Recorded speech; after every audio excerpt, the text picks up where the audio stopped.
There's an old Jewish story, I know it's been told once or twice from this bima. Once upon a time in a Jewish community far, far away, there were two congregants that were arguing over a particular policy of the synagogue. Both thought they remembered the decision that had been made long ago. So they decided to go to the rabbi to ask who was correct. The first congregant stated her case for why the tradition was meant to be a particular way. The rabbi heard her case, nodded her head, and said, "You know what? I think you're right." The second congregant stated his version of the case. The rabbi heard him out, nodded again, and said, "You know what? You're also right." And a third congregant who had been standing by the whole time was justifiably confused. "But Rabbi," he asked, "how can they both be right?" The rabbi thought about this for a moment in silence and then responded, "You know what? You're right too." I've heard this story many times over the years, and I've never found it that funny. I was frustrated. I was frustrated by the rabbi who wasn't willing to make a firm decision. What did the congregation do next Shabbat when inevitably the same issue came up once again?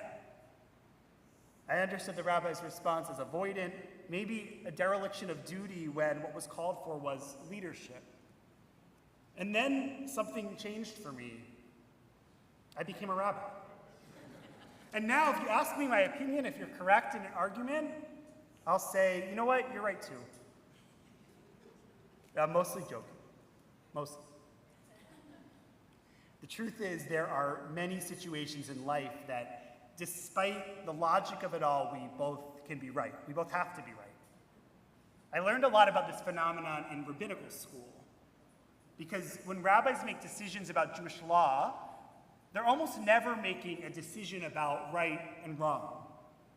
Rather, a rabbi almost always is weighing two sets of values that are oftentimes both important, that are both correct in a real way.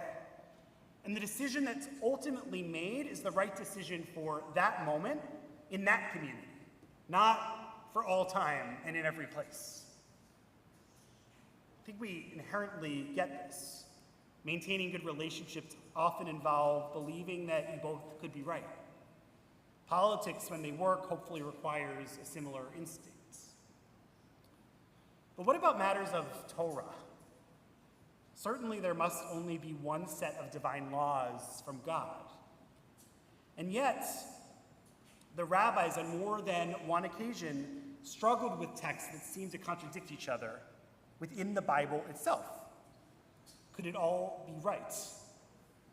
One of the contradictions comes in this week's Haftarah, in the book of Ezekiel. The prophet discusses a number of laws that pertain to the conduct of the priests in the temple. But right at the beginning of the Haftarah, a close and knowledgeable reader might find themselves puzzled, because many of the rules that Ezekiel describes directly contradict laws that come right in the Torah. Ezekiel says that priests must descend from the house of Sadok, where the book of Exodus teaches that priests derive from the house of Aaron. Ezekiel explains that priests can only wear linen garments, while the Torah teaches that priests wore a mixture of wool and linen. And Ezekiel forbids priests to cut their hair at all times, while the Torah tells us that priests only need to refrain from shaving during times of mourning. And there are other examples. There's approximately 6 contradictions between the Torah text and this section of the book of Ezekiel. Perhaps some of these differences feel insignificant to us non-temple Jews. Perhaps it would be easy enough to say, well, whatever, you're both right. But this is the centerpiece of Jewish worship that's being described. And these commandments were given to the Israelites directly from God, so the tradition goes. Certainly, God speaks clearly. One of these texts must be incorrect. The rabbis were concerned about these contradictions, as you can imagine. The scholar Dr. Tova Genzel actually points to 4 different books in Tanakh that rabbis tried to excise from the tradition itself. I believe they are the book of Proverbs, the book of Kohelet, the book of Song of Songs, and the book of Ezekiel. At one point, we're told that the rabbis tried to strike the book of Ezekiel from the rabbinic canon altogether. Because the rabbis, as you can imagine, were extremely nervous about contradictions in the Tanakh. And the book of Ezekiel, in the rabbinic imagination, becomes to represent a physical representation of that danger. There's one story in the Talmud when a young student is studying the book of Ezekiel, and suddenly fire comes forth and consumes him.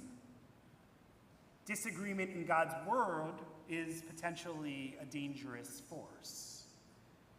And yet, today we read Ezekiel, I guess more precisely Zoe read Ezekiel. The text has been maintained in the canon. And the rabbis attribute the fact of its preservation to the heroic and somewhat mysterious work of a sage named Hananiah ben Hezkiah ben Gorion.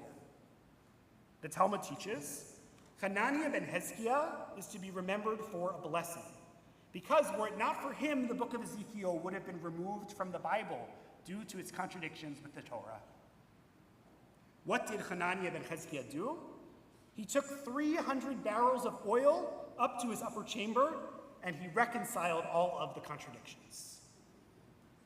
Interestingly, the text doesn't explain how Hananiah ben Hezkiah reconciled all of the contradictions, and yet Hananiah ben Hezkiah is praised because he is the one who can see what the other sages do not.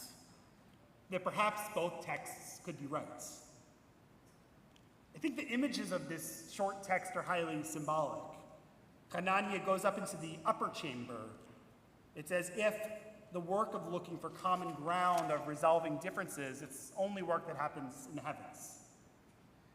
And the 300 barrels of oil seems like an absurd amount of fuel to keep his small lamp lit. Perhaps it's the anointing oil of a priest. In other words, Hananiah becomes a leader of the community, not because of the power to state his own opinion, but because of his steady leadership, allowing him to unify what at one time seemed impossible to reconcile. Hananiah ben Hezkiah gains a reputation for his ability to settle other disputes in Jewish law as well. In a Mishnah, we learn that Hananiah ben Hezkiah's upper chamber is, well, it's a special place. At one point, 18 debates between the school of Hillel and Shammai were decided.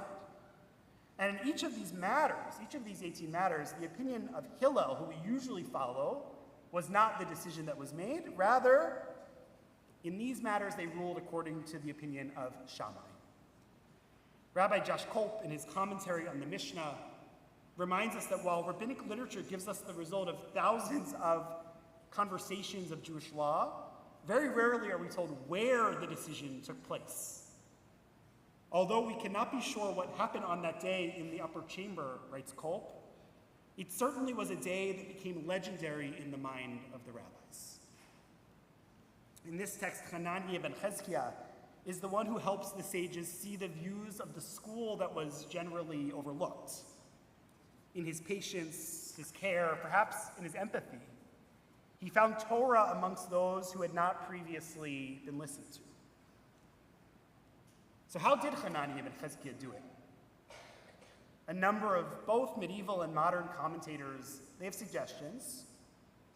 Some suggest that perhaps the Torah describes the laws as the temple as it was, and the book of Ezekiel describes the laws of the temple as it will be one day in the future. There are other suggestions as well about how these contradictions are solved. Truthfully, at least today, I'm less interested in that solution. I'm more fascinated by Hananiah, the one who saw these two texts, understood their contradictions, their danger to the integrity of the canon, and instead of looking to throw out the work of the prophet, instead of burying it or burning it, well, he packed up his oil, he went to the attic to think and to figure it all out. Hananiah ben Hezkiah is the rabbi who said, I think you might both be right. The one who had so much respect for both of these texts that he would not leave his attic until he could find the truth in each of them. Perhaps goes without saying that this is a moment, it's not really a moment in which so many folks are making an effort to understand the opinions of their interlocutors. especially not trying to understand the other's ideas with generosity. We know all too well what it means to hide in our information silos, to tell the other's argument in its least generous terms. For too many of us, the voices that disagree with us, they're not only viewed as incorrect, but as dangerous. We imagine that studying their words too closely might lead us to be consumed in the fire as well. This week, C-SPAN is introducing a new show to their programming lineup. I know, I'm one of the few people who knows the C-SPAN programming lineup. But they're starting a new show called Ceasefire. It's going to feature a politician from each political party who's willing to sit down with each other for a civil conversation. I really admire the attempt, but the fact that they need to call the show Ceasefire, what does that say about the state of our current political discourse?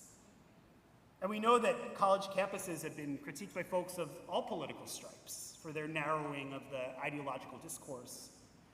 The University of Maryland, in their attempt to find a non-controversial commencement speaker for next week's ceremony, they avoided figures from the world of politics, business, and media altogether. Instead, they went to the world of the Muppets, and Kermit the Frog will be their commencement speaker on Wednesday. Admittedly, I don't know Kermit the Frog's opinions about Israel or about tariffs, but I imagine they won't be particularly controversial. I want to be clear about what I'm not trying to say this morning. I don't aspire for a world in which everyone is always right, with no introspection whatsoever. Some ideas are simply too important not to fight against. And when we don't fight for what we believe in, when we don't advocate for our most deeply held ideas and beliefs, everyone suffers. In his article, What Happened to Jewish Pluralism, Dr. Yehuda Kurtzer describes a Jewish day school that said that they wanted their students to feel equally comfortable in a Reform service or in an Orthodox service sitting behind a machitza partition. Kurtzer writes about his reaction. I was astonished. Are you trying to make your children anthropologists of their own religion? After all, any child who would feel equally comfortable in such opposite environments could not possibly be passionate about either. Putting Kurtzer's sentiment in other words, if you are right and I am equally right, how could either of us really be right at all? So today we honored our high school graduates. I have so many hopes for each of you as you take this next big step. The one hope that I have for you is that you too are remembered for good like Hananiah ben Chezkiah. I hope that you advocate strongly for your ideas and your beliefs. And nothing would please me more if you became the ones who were known for finding truth in all perspectives. Because if you can do that, you will be an asset to every community of which you are part. You'll certainly be an asset to a Jewish community that is more divided than it has been in a very long time. We need folks who are committed to the active listening necessary to build diverse communities. People who say, I've never heard your opinion before, and I want to understand it. I want to try to hear it in its most generous terms. We need people who will say, I may not agree with you, but perhaps there's something right in what you're saying as well. Because when we can do that, we maintain the connections needed to work together to solve our most urgent problems. A rabbinic text in the Tosefta teaches that a person should try to make themselves like a heart of many rooms. The renowned scholar, Rabbi David Hartman of blessed memory, teaches that this awareness of the validity of contradiction and contradictory positions enhances rather than diminishes the vitality and enthusiasm of any commitment or religious commitment.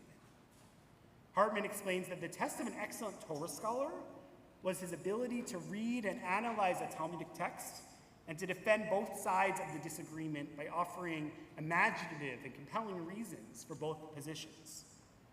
The one who could do this showed that they understood the intellectual complexity of their own position, especially the one that they were arguing for. I believe that this is what made Hananiah ben Chezkiah great. His upper chamber was one of many rooms. So bracha for all of us. May each of us find the courage to become a heart of many rooms. to speak passionately for what we believe in, to build communities around shared commitments, and to live with a sacred humility to say, you know what? You also are right. Shabbat Shalom.